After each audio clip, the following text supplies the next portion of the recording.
ए दुर्घटना को लेकिन जो भली भाव में आज आमर जे राज्य में नवीन ओडिशा और 5T अध्यक्ष अच्छा जे विजु जनता दलर मुरबी साजिंट से आज दुर्घटनाग्रस्त व्यक्ति विशेष को भेटापी जाते एथिरे भेटार कौन आपत्ति ना किंतु जो भली भाव में extra ordinary constitutional authority posture कले जोटी तांको सहित जे अच्छे ट्रांसपोर्ट कमिशनर अमिताभ ठाकुर एवं जाजपुर एसपी विनीत अग्रवाल एवं चौद्वार जे एमएलए सी एमएलए कैंडिडेट एमएलए अच्छी सी तांको सहित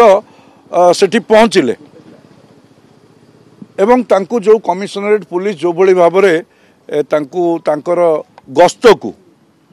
कटक हॉस्पिटल भितर जो साइरेन बाजिके गाड़ी बुलवा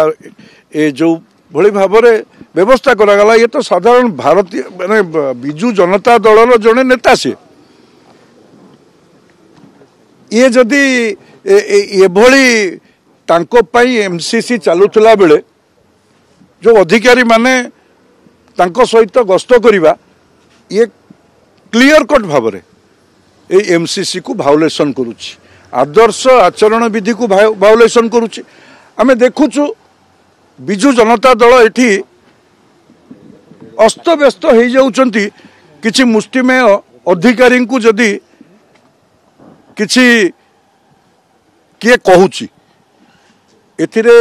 निश्चित रूपे किछि मुष्टिमेय अधिकारी ऑफिसर वृंद अच्छा जो मैंने ये व्यवहार प्रदर्शन करुँच बाध्य होचु आमे सेमानंको विषय कहवाई किंतु विजु जनता दल एत व्यस्त होवार कारण कौन जदि किए गाली गुलज करुच्ची धमकाउची विजु जनता माने अधिकारी को विजु जनता दल को से जनाऊँ कहीं से अधिकारी मैंने से तो जातु पुलिस स्टेशन में एफआईआर दिंतु किए कहला कौन कहला किंतु आज जो घटनाटी घटी ये आदर्श आचरण विधि को उल्लंघन करुच्ची आ जो भली भाव में बीके पांडियान विजु जनता दलर नेता भाव में गस्त करुछंती एवं तांको गस्तर दायित्व को सरकार जो भली भाव में तांकर व्यवस्था करुछंती यह तो अत्यंत दुर्भाग्यपूर्ण एथिरे राज्य रे अबाध निरपेक्ष निर्वाचन हो पारिबो एकथा तो विश्वास होनी ए विषय को आमे आज मुख्य निर्वाचन अधिकारी को जनईचु आशा रखुचु जे